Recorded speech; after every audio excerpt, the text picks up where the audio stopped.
बहन बेटियों के खिलाफ दिल दहलाने वाले अपराध होते हैं। बंगाल का कोई इलाका ऐसी घटनाओं से अछूता नहीं है। आप याद करिए, कॉलेज परिसर में दुष्कर्म की घटना, नाबालिग बेटियों से दुष्कर्म के मामले, टीएमसी कार्यालय में महिला से बलात्कार, 7-8 साल की बच्चियों से बलात्कार के खौफनाक कुकृत्य, कहीं आदिवासी बेटी के साथ दुष्कर्म, ऐसे ज्यादातर मामलों में अपराधी कोई न कोई टीएमसी का नेता होता है या टीएमसी से जुड़ा होता है। साथियों, यहां निर्मम सरकार खुलेआम बलात्कारियों को संरक्षण देती है, अपराधियों को बचाने की पूरी कोशिश की जाती है। आप मुझे बताइए, अपराधियों को बचाया जाता कि नहीं बचाया जाता? बलात्कारियों को बचाया जाता कि नहीं बचाया जाता? संदेश खाली की वो तस्वीरें और टीएमसी का रवैया, आरजीकर अस्पताल की उस बेटी के साथ हुई दरिंदगी, बंगाल के लोग भूले नहीं हैं। टीएमसी कैसे खुलेआम अपराधियों के साथ खड़ी नजर आती थी। साथियों, इसी मानसिकता का परिणाम है आज महिलाओं के खिलाफ एसिड अटैक जैसे घिनौने अपराध इतने ज्यादा मात्रा में पश्चिम बंगाल में हो रहे हैं। जो बंगाल एक समय देश का सबसे प्रगतिशील राज्य होता था, आज वहां शाम होते ही माएं बेटियों को फोन करके कहती है, बाड़ी फिर ऐशो सौंदे न माराइए। शक्ति की पूजा करने वाले बंगाल को ऐसे हालात मंजूर नहीं होंगे। मैं बंगाल की मेरी माताओं बहनों को भरोसा दिलाता हूं, आप भाजपा को, बीजेपी को अपने आशीर्वाद दीजिए।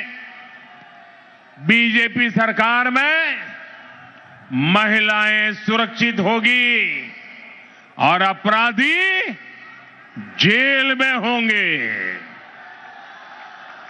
और ये मोदी की गारंटी है।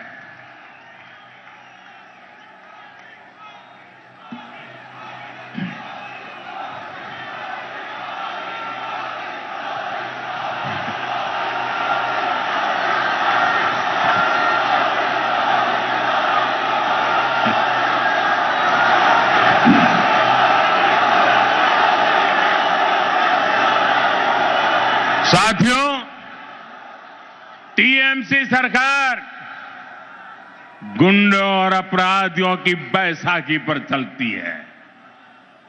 रंगबाजी और कटमनी ये टीएमसी की कमाई का जरिया है।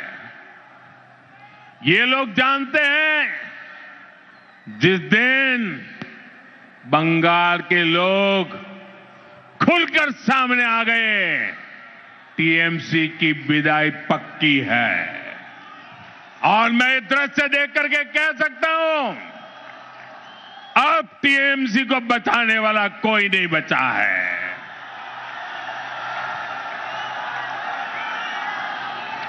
इसलिए ये बंगाल के आप लोगों को डरा धमका कर रखना चाहते हैं। इसके लिए टीएमसी वाले माफिया गिरोहों को पालते हैं, ये कट्टरपंथियों को संरक्षण देते हैं और ऐसे गिरोहों की ताकत बढ़ाने के लिए घुसपैठियों को बुलाते हैं, घुसपैठियों को।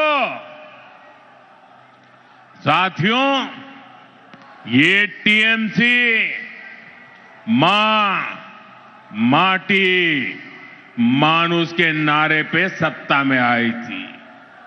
आज वही मां रो रही है, माटी को लूटा जा रहा है और बंगाली मानुष बंगाल छोड़ने पर मजबूर हो रहा है। घुसपैठियों की वजह से आज बंगाल की रोटी, बेटी, माटी, उस पर सबसे बड़ा खतरा आ गया है। ये लोग बंगाल के लोगों का रोजगार छीन रहे हैं, हमारी बहन बेटियों की सुरक्षा खतरे में पड़ गई है और बंगाल के लोगों की जमीनों पर, बंगाल की माटी पर इन घुसपैठियों का कब्जा दिलवाया जा रहा है। इसका परिणाम आज सबके सामने है। बीते दशकों में बंगाल के ज्यादातर इलाकों में डेमोग्राफी बदल गई है। बंगाली हिंदुओं को जानबूझकर अल्पसंख्यक बनाया जा रहा है। तुष्टीकरण का ऐसा खुला खेल, जब शरणार्थी हिंदुओं को नागरिकता देने की बात होती है तो पूरी टीएमसी उसका विरोध करती है। वो हिंदू जिन्होंने कभी विभाजन का समर्थन नहीं किया था, जिन्होंने हमेशा अविभाजित बंगाल को, भारत को अपनी मातृभूमि माना, टीएमसी वाले उन्हें नागरिकता देने का विरोध करते हैं, क्योंकि उनके लिए उनकी वोट बैंक ही सबसे प्रमुख है। वो हिंदुओं को तो अपनी वोट बैंक नहीं समझते, उनसे उनके आपराधिक गिरोह नहीं बढ़ते, इसलिए ये लोग एसआईआर का भी विरोध करते हैं ताकि घुसपैठियों के नाम वोटर लिस्ट से हट न जाए, वोटर लिस्ट शुद्ध न हो जाए।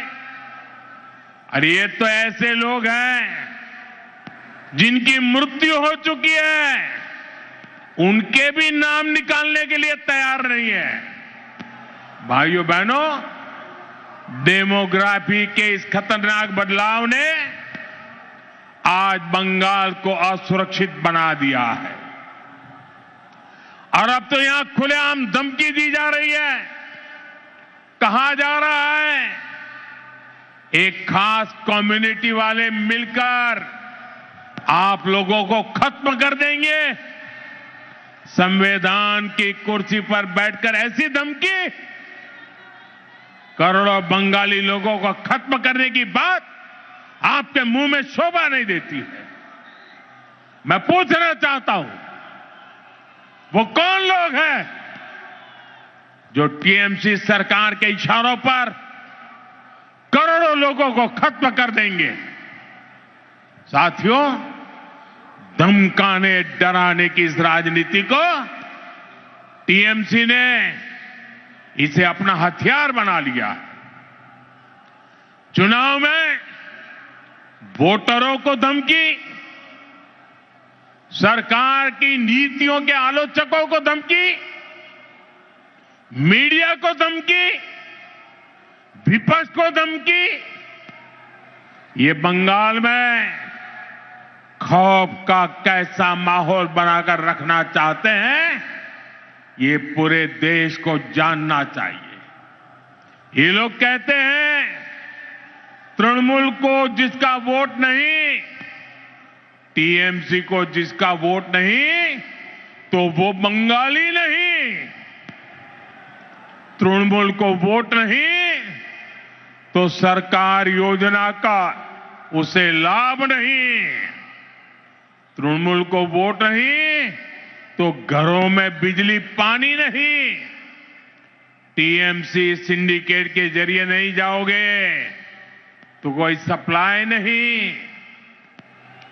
लेकिन साथियों, मैं टीएमसी को याद दिलाना चाहता हूं,